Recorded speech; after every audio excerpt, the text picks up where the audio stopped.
Welcome to Burlap Teachers. Enjoy the video.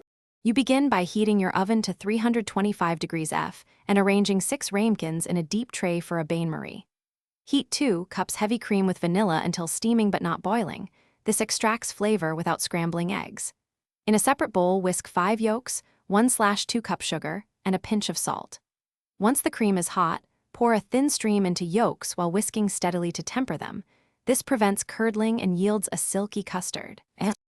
Once your tempered custard is strained into ramekins, position them in the preheated water bath and add hot water until it reaches halfway up the sides. Place in the oven and bake 30 to 40 minutes. You want the edges set and the center to have a gentle, custard-like jiggle that signals proper doneness. After baking, remove ramekins from the water, cool on the counter for 10 to 15 minutes. Then refrigerate for 2 to 4 hours to firm and deepen flavor before caramelizing. You must dry each chilled custard top thoroughly so sugar melts evenly. Sprinkle 1 to 2 teaspoons of fine sugar in an even layer.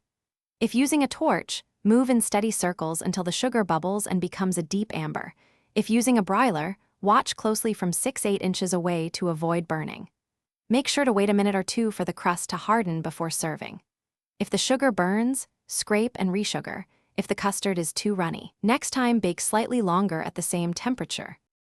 Thanks for watching. Consider subscribing if this video helped you.